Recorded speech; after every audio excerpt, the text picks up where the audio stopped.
பூமிகா அவர்கள் கேட்ட கேள்வி, இந்தியாவில் எல்லா மதமும் இருக்கும்போது ஏன் பாகிஸ்தானில் முஸ்லீம் மட்டும் இருக்கீங்க? முதல்ல இந்த கேள்வியினுடைய கேள்வி தவறு. இப்போ நாடு பிரிவினை அடைந்தது.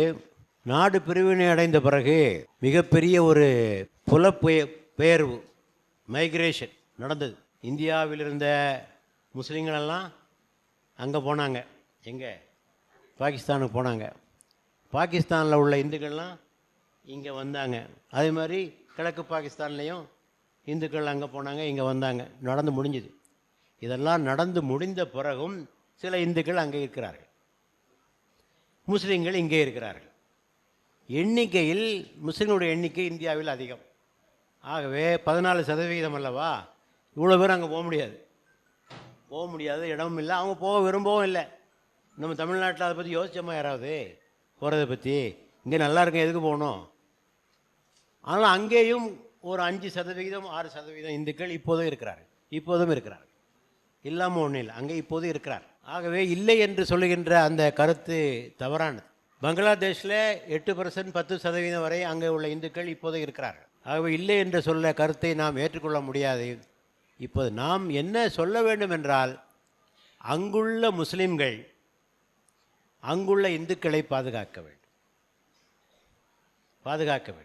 இங்குள்ள இந்துக்கள் இங்குள்ள முஸ்லீம்களை பாதுகாக்க வேண்டும்.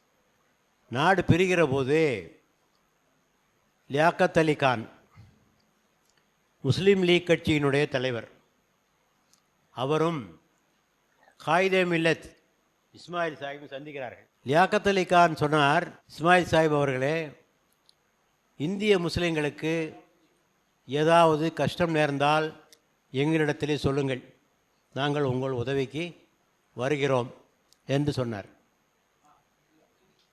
காயிதே மில்லத் என்ன பதில் சொன்னார் தெரியுமா? யாராவது தெரியுமா? சொல்லுங்கள். அப்போது காயிதே மில்லத் என்ன பதில் சொன்னார்? Anybody nose? காயிதே மில்லத் சொன்ன பதில், எங்களுக்கு நீங்கள் உதவியெல்லாம் ஒன்றும் செய்ய வேண்டாம், நீங்கள் எங்களுக்கு செய்கிற ஒரே உதவி ஒன்று தான், பாகிஸ்தானிலே உள்ள இந்துக்களை பாதுகாத்துக் கொள்ளுங்கள், அதுதான் நீங்கள் எங்களுக்கு செய்கின்ற உதவி. எங்கே? நாங்கள் பார்த்துக்குவோம். அங்குள்ள இந்துக்களை பாதுகாத்தால் அதுதான் நீங்கள் எங்களுக்கு செய்கின்ற. அது நடக்கலை. அதான் இத்தனை கலவரங்களும் இத்தனை பிரச்சனை. நாடு பிரிவினை பிறகு ஆங்காங்கே உள்ள மக்கள், இங்குள்ள பெரும்பான்மையினர் இங்குள்ள சிறுபான்மையினரை பாதுகாத்திருக்க வேண்டும், அங்கு உள்ள பெரும்பான்மையினர் அங்குள்ள சிறுபான்மையினரை பாதுகாத்திருக்க வேண்டும்.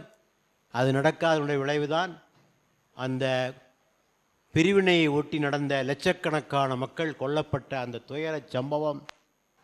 இன்னும் அது ஆறாத ஒரு வடுவாக இருந்து கொண்டு இந்த நாட்டு மக்களிடத்திலே வெறுப்புணர்வையும் பகையையும் உண்டாக்கி வருவதை நாம் பார்க்கிறோம். அன்புக்குரிய நேயர்களே, உங்களுக்கு ஒரு வேண்டுகோள். இந்த நிகழ்ச்சியில் நீங்கள் கேள்வி கேட்க விரும்பினால் உங்கள் கேள்விகளை கீழ்கண்ட தொலைபேசிக்கு வாட்ஸ்அப் மூலமாக நீங்கள் அனுப்பி வையுங்கள். தெளிவாகவும் சுருக்கமாகவும் எழுதி அனுப்ப வேண்டும். நீண்ட பத்தியை நீங்கள் எழுதினால் எங்களுக்கு சிரமமாக இருக்கும்.